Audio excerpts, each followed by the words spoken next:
నమస్తే. ప్రస్తుతం మన స్టూడియోలో ఐకాన్ ఆస్ట్రాలజర్ గట్టుపల్లి సురేష్ బాబు గారు ఉన్నారు. గురువుగారితో మాట్లాడేద్దాం. నమస్కారం గురుగారు. జై శ్రీమన్నారాయణ. గురుగారు, మే నెలలో సింహరాశి వారి పరిస్థితి ఎలా ఉండబోతుంది? మేజర్గా మనకి 5 గ్రహ మార్పులు కనిపిస్తున్నాయి మే నెలలో. మరి వీళ్ళకి పాజిటివ్ ఉంటుందా, నెగిటివ్ ఉంటుందా గ్రహ మార్పుల కారణంగా? అయితే మనకి 2025 సంవత్సరం మే మాసం. ఈ మే మాసంలో ద్వాదశ రాశి వారికి ఒకరికైతే సింహరాశి వారికి మరొక రూట్ అని చెప్పొచ్చు. ఎందుకంటే సింహరాశి వారు గత కొంతకాలంగా మార్చి 29వ తారీఖు తర్వాత ఈ షష్టగ్రహ కూటమి రోజున మనకి ఏదైతే జరిగిందో ఈ శని భగవాని యొక్క మార్పిడి, అంటే కుంభరాశిలో నుంచి మీనరాశి రావడంతో, దాంతోపాటు వీరికి శని భగవానికి అశుభ దృష్టి అనేది వీరి మీద ఉన్నది. ఎవరికి? సింహరాశి వారికి. అయితే దీనికి భిన్నంగా ఈ యొక్క మే మాసంలో ఏమవుతుందంటే కనుక, అంటే మార్చి నుంచి ఇప్పటి వరకు కూడా వీరంతా కొంచెం ఇబ్బందుల్లోనే ఉన్నారు. ఆర్థిక పరంగా కావచ్చు, జాబ్ పరంగా స్ట్రెస్ ఫీలు, గొడవలు, కుటుంబ కలహాలు అన్నీ కూడా ఏర్పడ్డాయి. ఇవన్నీ కూడా కొంతమేర వీరికి ఉపశమనం అని చెప్పొచ్చు. ఎందుకంటే మే 15వ తారీఖున వీరికి గురువు, రాహువు, కేతువు, రవి భగవాన్లు కూడా మారుతున్నారు. దాంతోపాటు బుధుడు కూడా మారడం జరుగుతూ ఉంది. దీనివల్ల వీరికి ఖచ్చితంగా మార్పు అనేది రాబోతుంది. ఎందుకంటే కొంతమేర ఆ శని గ్రహ అశుభత ఏదైతే ఉందో అది ఖచ్చితంగా వీరికి శుభదృష్టిగా మలుచుకునేందుకు వీరికి గురుగ్రహం కూడా మంచి వీరికి సానుకూలమైన పరిస్థితికి ఏర్పడుతుంది. కాబట్టి మంచి వీరికి పాజిటివ్గా ఉండేదానికి ఉంటుంది. అయితే వీరికి కొత్తగా ఏదైనా వ్యాపారం మొదలుపెట్టాలన్నా, జాబులో వెసులుబాటు రావాలన్నా, కొత్తగా ఏదైనా జాబు ప్రయత్నం చేయాలన్నా కూడా వీరికి ఖచ్చితమైనటువంటి ప్రత్యేకమైనటువంటి ఆలోచన ఉంటే సరిపోతుంది.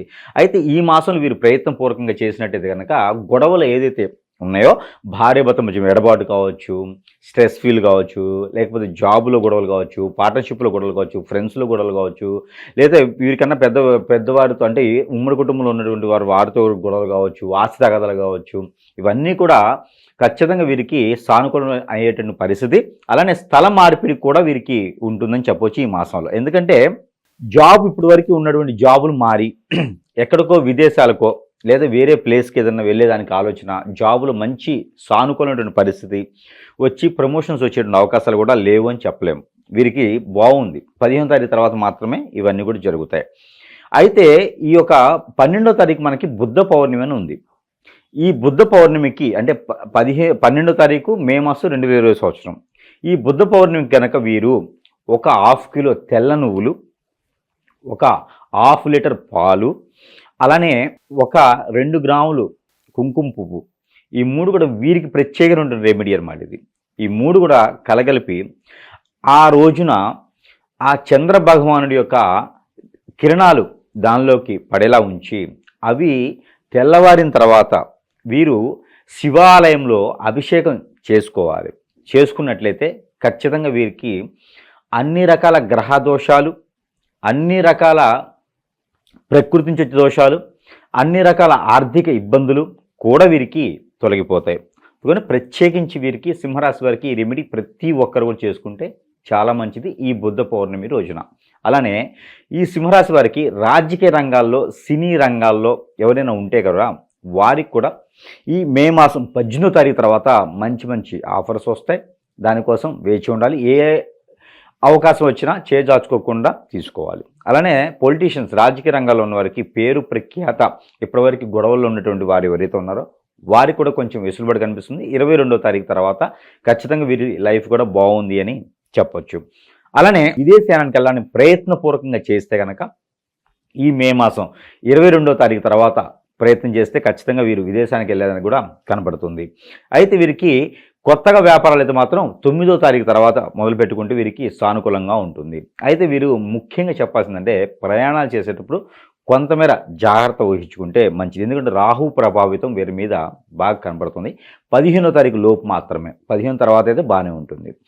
ప్రయాణాలు చేసేటంటే ముఖ్యంగా 9 నుంచి 15వ తారీఖు ఈ 4-5 రోజుల్లో ప్రయాణాలు చేసేవారు ఎవరైనా ఉంటే కొంచెం ఆచిచూసి జాగ్రత్తగా ప్రయాణాలు చేసేవాళ్ళు సింహరాశి వారు. అయితే ఇక వీళ్ళకి అవకాశాలు గుర్తింపు పరంగా ఎలా ఉండబోతుంది గురుగారు వీళ్ళకి? ఇప్పుడైతే మాత్రం గుర్తింపు రావడం అయితే కొంచెం ఇబ్బందికరంగానే ఉంది. జూన్ మాసం 22వ తారీఖు వరకు కూడా వీరికి గుర్తింపు వచ్చేదానికైతే కనపడట్లేదు. కాకపోతే శ్రమ చేసుకోవాలి, కష్టపడాలి, ఫలితం పొందాలి, అదే ఉంది. కానీ వేరే ఏదో గుర్తింపు కోసమో ఏదో పేరు ప్రఖ్యాత కోసం అయితే చేసేదానికైతే ఉండదు. ఎందుకంటే వీరు కష్టే ఫలిలాగా నమ్ముకొని ఉండేటువంటి వ్యక్తులుగా సింహరాశి వారు ఈ మాసం మొత్తం కూడా ఉండాల్సి వస్తుంది. కాబట్టి అలానే వచ్చే మాసం అయితే అలాంటి ప్రయత్నాలు ఏదైనా ఉంటే చేసుకోవచ్చు. ఇక శుభకార్యాల పరిస్థితి ఏంటి గురుగారు? శుభకార్యాలు కాని వారు అంటే పెళ్ళిళ్ళు కానటువంటి వారు సింహరాశి వారు ఎవరైనా ఉంటే వారికి స్త్రీలు అయితే మాత్రం కొంచెం ఈ మాసం ఆగితే మంచిది. పురుషులు ఎవరైనా ఉంటే కనుక వారికి పెళ్లి సంబంధాల వరకు అయితే కుదిరితే ఖచ్చితంగా పెళ్లి మాత్రం ఆగస్టు తర్వాతనే చేసుకుంటే సరిపోతుంది. అది కూడా ఆ పౌర్ణమి తర్వాత అంటే మే మాసం 12వ తారీఖు తర్వాతనే ప్రయత్నపూర్వకంగా చేయాలి. అంటే ఉత్తర దిశ నుంచి వచ్చేటువంటి సంబంధం ఏదైతే ఉందో అది వీరికి కుదిరేటువంటి అవకాశాలు అయితే మెండుగా కనిపిస్తున్నాయి. ఇక భూమికి సంబంధించిన వ్యవహారాలు ఎలా ఉండిపోతున్నాయి? ప్లాట్లు కొనాలన్నా, అమ్మాలన్నా, లేదంటే వీళ్ళ సొంత ఇంటికి అలా సాకారం అవ్వాలన్నా ఎంత టైం పట్టొచ్చు అంటారు వీళ్ళకి? ఇంకా వీరికి కష్టపడి సంపాదించుకొని కొనుక్కోవాలని ఆలోచన ఉంటే కనుక ఖచ్చితంగా వీరికి సెప్టెంబర్ వరకు ఆగాల్సిందే. ఇంకా ఏదన్నా వ్యాపారం చేసుకునే వారైతే జూన్ 22 వరకు ఆగాల్సిందే. ఇక రియల్ ఎస్టేట్ పంటలు పండించేవారు కానీ, కౌలు భూములు తీసుకునేవారు కానీ, అలాగే బిల్డర్గా చేసుకునే వారికి అయితే ఖచ్చితంగా బాగానే ఉందని చెప్పొచ్చు.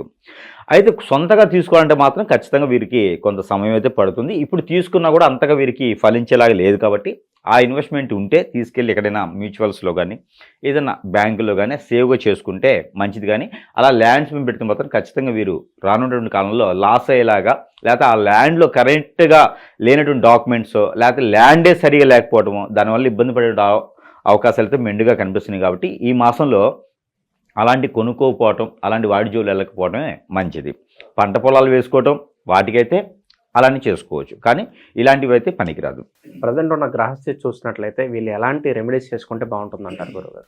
ముఖ్యంగా వీరికి కలిసి వచ్చేటువంటి రోజు ఈ మాసం మొత్తం కూడా గ్రహాలు వీరికి అనుకూలంగా మారుతున్నాయి కాబట్టి వీరికి దాని తగ్గట్టుగా ఏ రోజు బాగుంటుందో కూడా చూసుకుంటే వీరికి ఇంకొంచెం సానుకూలంగా ఉంటుంది. కాబట్టి ఈ సింహరాశి వారికి ముఖ్యంగా ఈ మే మాసంలో ఆదివారం, మంగళవారం ఈ 2 రోజు వీరికి చాలా అనుకూలంగా ఉన్నాయి. అలానే వీరికి 5వ నెంబర్, 7వ నెంబర్ ఈ 2 కూడా వీరికి చాలా అనుకూలంగా ఉన్నాయి.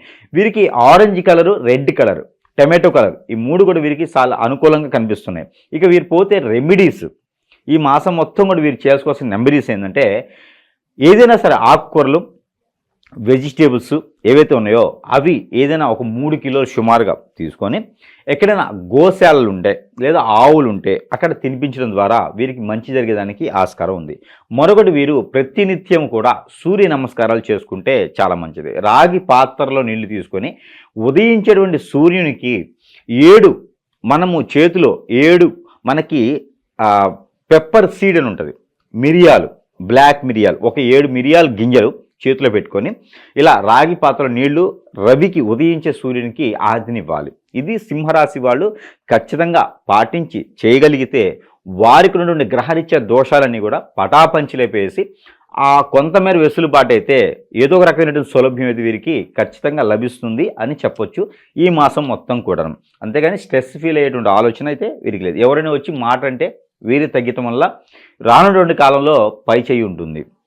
మాసం పరిస్థితులు కొంతమేర పోయిన మాసాల కన్నా సానుకూలంగా ఉంది కాబట్టి వీటిని సద్వినియోగం చేసుకుంటే ఖచ్చితంగా ఉపాధి అవకాశాలు అయితే వీరికి వస్తాయి.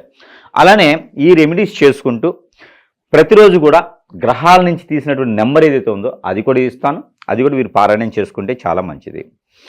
సింహరాశి వారు ప్రతిరోజు కూడా 1148 173 అనే ఈ నెంబర్ని 150 టైమ్స్ పారాయణం చేయాలి. అది ఎలాగా? చేతిలో గోధుమలు కానీ, బఠానీలు కానీ, శనగలు కానీ, పల్లీలు కానీ చేతిలో పెట్టుకొని ఒక 4-5 ఈ నెంబర్ని పారాయణం చేసుకొని అవి భుజించాలి. అంజీరు పళ్ళైనా పెట్టుకోవచ్చు, భుజించినట్టయితే బాదము, అంజీరు ఇవి కూడా పెట్టుకోవచ్చు.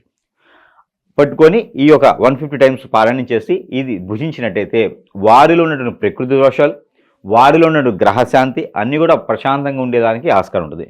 మరొకటి, మే 15వ తారీఖున మనకి సరస్వతి నది పుష్కరాలు అనేది ఆరంభమవుతూ ఉన్నాయి. ఈ సింహరాశి వారు అందరూ కూడా ద్వాదశ రాశి వారు అందరూ చేసుకోవచ్చు. సింహరాశి వారు ప్రత్యేకించి వారికి పూర్వీకుల శాపం, పూర్వీకుల దోషం, నరదిష్టి, నరఘోష, శత్రుభయం, శత్రుపీడ, ఆర్థిక సమస్యలు, అలానే కాలసర్ప దోషం, కుజదోషం, రాహుకేతు దోషం, కలత్ర దోషాలు ఉన్నవారు ఎవరైతే ఉన్నారో వీరందరూ కూడా పుణ్యస్నానాలు ఆచరించడం ద్వారా వారికి అలాంటి రుమ్మతుల నుంచి దూరం అయ్యేటువంటి అవకాశాలు అయితే మెండుకు కనిపిస్తుంది. కాబట్టి ఆ మేర ప్రయత్నం చేసి ఈ యొక్క సింహరాశి వారు మే మాసం 2020 సంవత్సరంలో కూడా ఇలాంటి చిన్న రెమెడీస్ చేసుకుని అదృష్టవంతుల వాడిని నేను కోరుకుంటా ఉన్నాను. చాలా బాగా వివరించారు గురుగారు, ధన్యవాదాలు.